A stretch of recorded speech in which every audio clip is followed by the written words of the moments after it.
Hey everyone, hopefully you're having a good day. My name's Andy. My channel's Finding Value, and I was looking at some charts, looking at the oil chart, and I think we have an inverted head and shoulder that's developing right now, and it's breaking basically at any second. So I want to describe kind of what an inverted head and shoulder is, the reliability of the pattern, what we're looking for in this pattern, and what the projected price move can be. I also touch on a couple of different things. I go over some ratios, the gold to oil ratio on a very long-term perspective. And I'm also seeing a break there. So this is all these things. We call it confluence when you look at charts. Confluence is just the merging of all these different pieces of information coming together and painting a picture.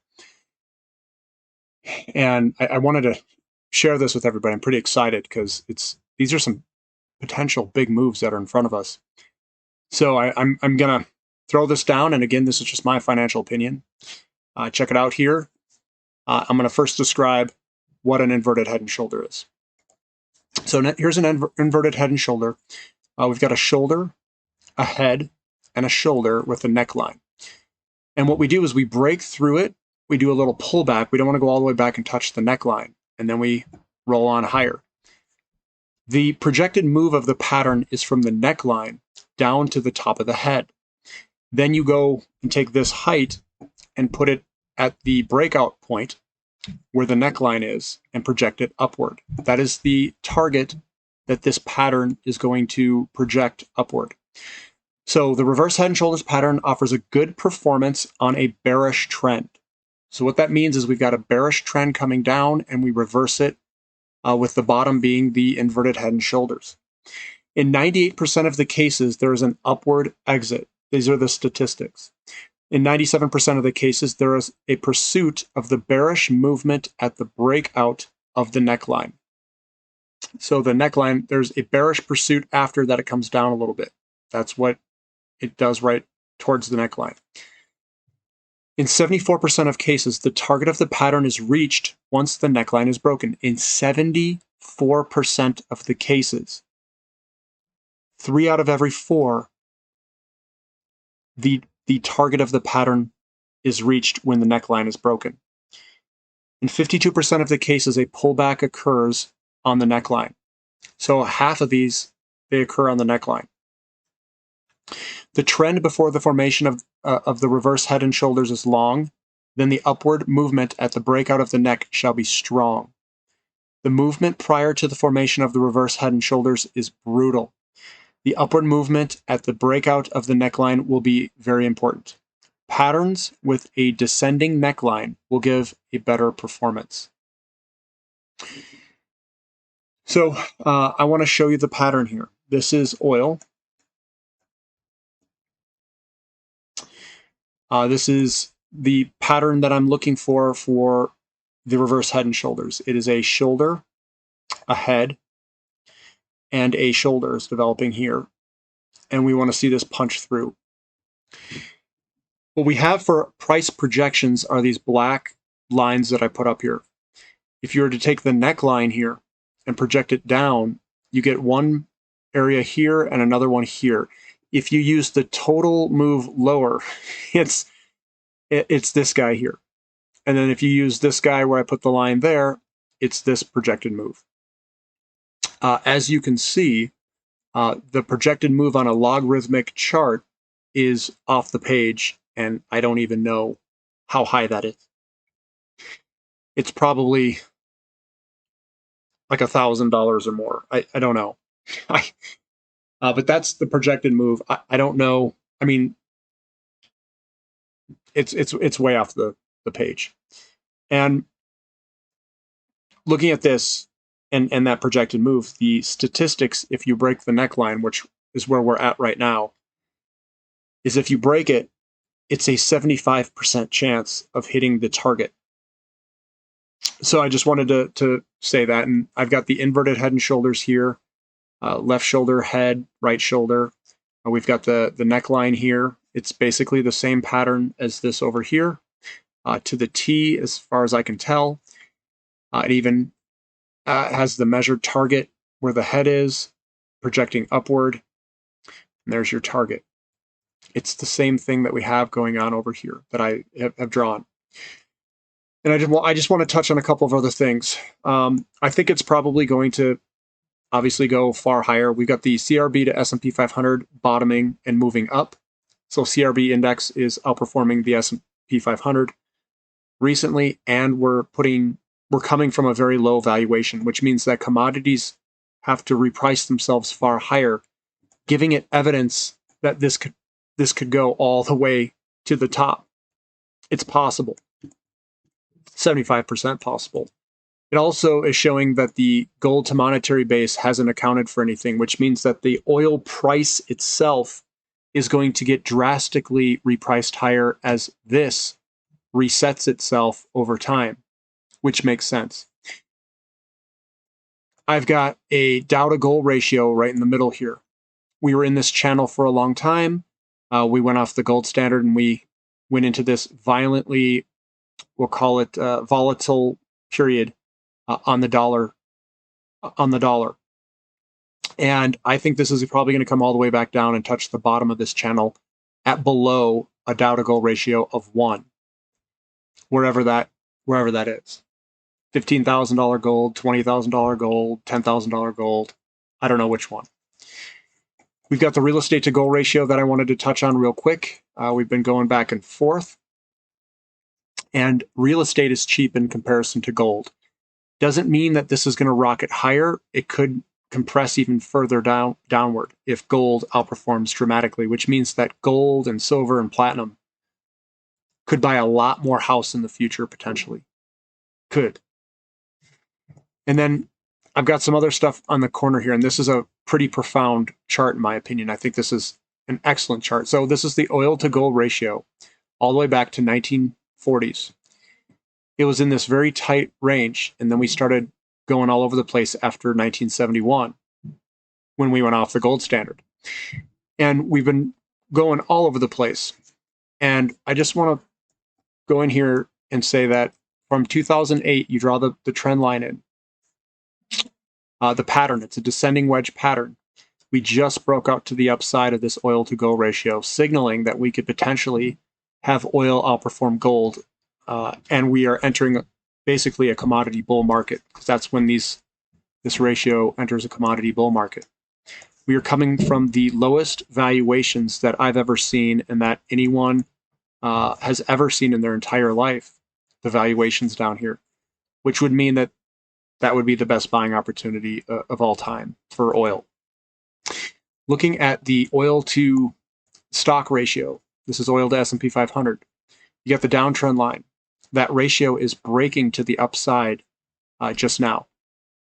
So not only are we breaking the downward trend line of the oil to gold ratio, we are also breaking the oil to stock ratio, meaning that oil is going to outperform stocks, it's going to outperform gold, it's probably going to outperform basically everything. I'm going to come back up here, let me zoom out a little bit. And I have a couple of charts here just to show you. This is SM Energy. What do we have here? A shoulder, a head, and we're scribing out a shoulder, and we're going to probably break at any point and move higher, hopefully.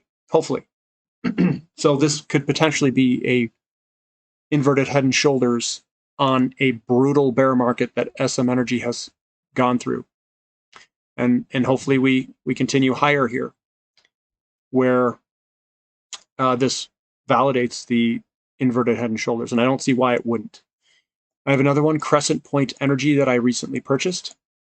This one also, if you were to draw in the pattern, I didn't draw the neckline in here on this one. It's a shoulder, a head, and a shoulder. And we just need to break, and we'll be flying. So that's another one that is hopefully putting in an inverted head, huge inverted head and shoulders as a bottoming pattern for Crescent Point Energy. And I think that's all I have for all of the charts for today. But I wanted to touch on that because I saw that pattern, and then I said, well, let me throw in some other ratios and see if the ratios are breaking. And they are breaking. They're breaking everything. Oil's outperforming everything. And I don't know if it's outperforming Bitcoin. I would have to chart against that. I didn't chart against that. So maybe Bitcoin's outperforming. I don't know. But it's outperforming gold. It's outperforming stocks. And priced in dollars, it looks like it's about to launch. And if we launch here, I mean, it's time to hold. I would not be selling my oil or energy service companies or any of that. And if gold moves higher, it's just going to bring and drag oil with it in terms of dollars. So I think if we have a highly inflationary period, that we could see oil priced many multiples higher than where we are today, even. So we'll see what happens. And for me, I'm just going to hold. I'm going to hold on. I've got my shares in the companies that I really like, and I just shared 2 companies here just to show you the pattern. Almost all of them exhibit a similar pattern. So I would say that it stretches across the entire sector for the most part. And if oil were to take off massively, I would assume that it would translate into higher prices for the energy companies as well. But you know what? I just wanted to share that with everybody. Hopefully it reaches you well. Hopefully you've already purchased. And I'll touch on one last thing here. The oil ratio here, this thing right here.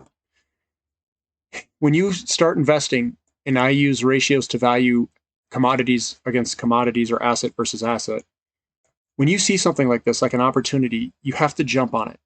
You have to jump on it as soon as you see it. And even now, it is so cheap. If you were to look back, and we're at below 0.05, in 2000, it was at about this same spot. And what I don't think people realize here is oil is still so incredibly cheap.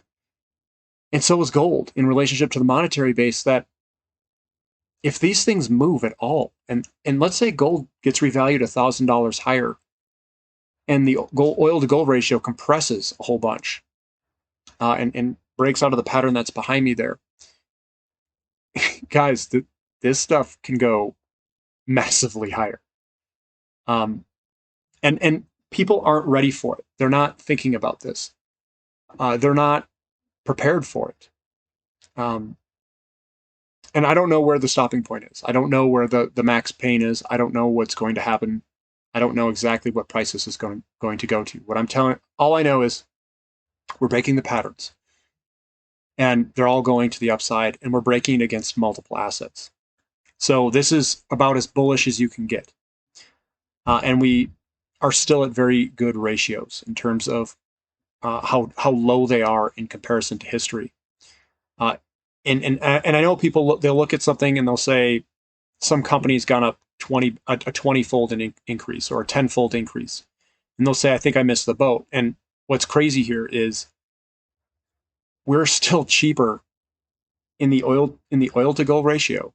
We are right behind me. We are still cheaper than 2000. We're right there at 2000 at the beginning of the bull market of the last bull market. Guys, it's ridiculous. I mean, we're as cheap. We're walking into this valuation right here. We're walking into a massive inverted head and shoulder pattern on oil, and the ratio is still as cheap as it was in the beginning of the last bull market. And some of us, our returns are 1,000% or 2,000% at the beginning of what I would consider to be this bull market, because we just finished the COVID crash recovery, so to speak. Now it's time for takeoff. So I'm still in disbelief that all of this is happening. I have to pinch myself. I'm like, is this really happening? Did oil really get to a ratio below 50 barrels to 1 ounce gold? Did we really have this crash? But it's happening. It seems like it's happening very fast. I just wanted to share this all with you guys. If you guys have any questions, please put it in the comment section about any of this. And if you like what you're listening to, subscribe to the channel, give me a thumbs up, and thank you for listening. This is Finding Value.